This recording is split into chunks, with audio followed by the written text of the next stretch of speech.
So what I'd like to do then is go ahead and hand it over to my colleague and Acrobat Business Development Manager, Mark Middleton. Mark, over to you, please. Thank you very much, Ellie. I really appreciate it, and thank you very much for including us in this month's session.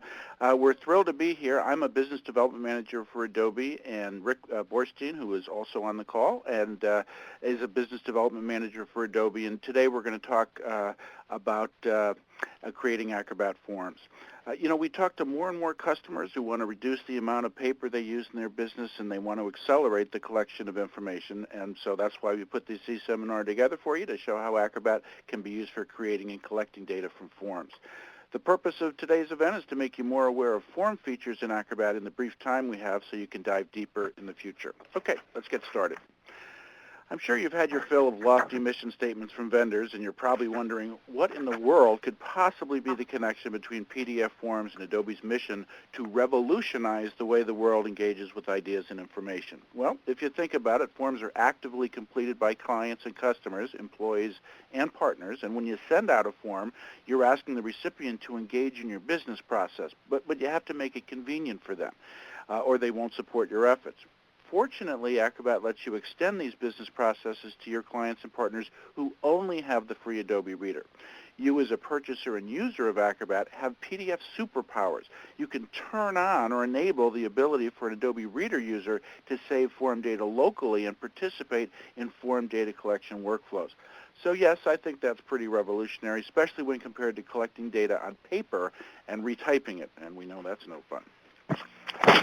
Okay, let me take a moment to go through the structure of today's presentation. We're going to start with a few slides with some background on creating PDF forms, and after that, the bulk of our time is going to be spent showing you specific features and capabilities of Acrobat Forms.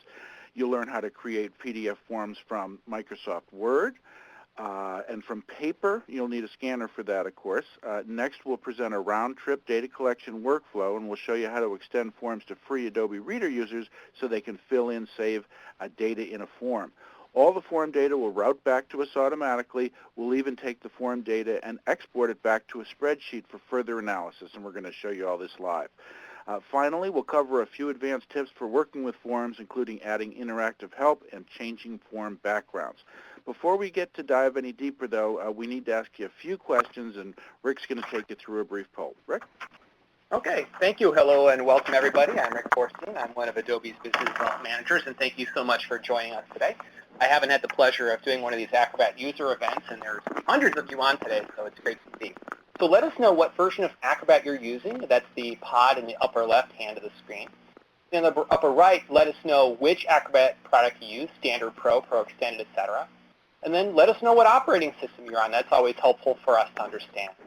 And then lastly, rate yourself. Let us know, kind of what your level of expertise is with Acrobat. Are you beginner, intermediate, advanced, power user?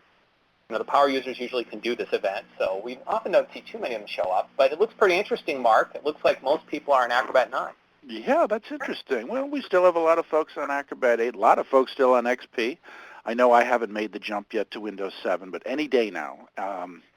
Looks like a lot of folks have Acrobat Pro. We appreciate that. That's super.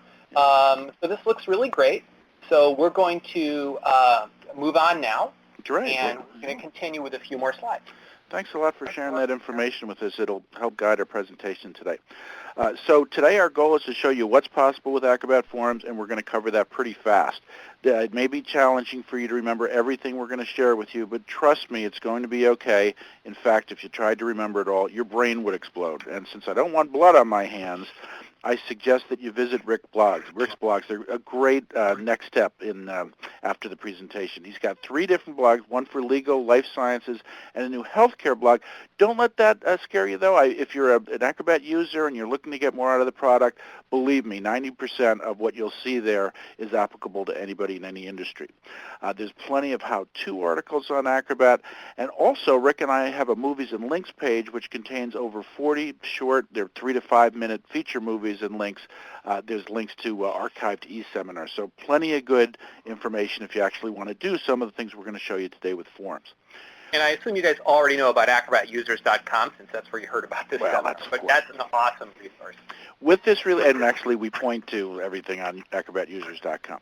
With this release, we've changed the Acrobat 9 family lineup, and in version 9, we made some key changes regarding which products can work with forms. So I'm going to start from the right and then move to the left, so we're starting with I think we can power through this one, Mark. Okay, Acrobat 9 Standard, entry-level offering for creating and distributing forms with PDF. Acrobat Pro, the workhorse for professionals working with PDF who want to use some of the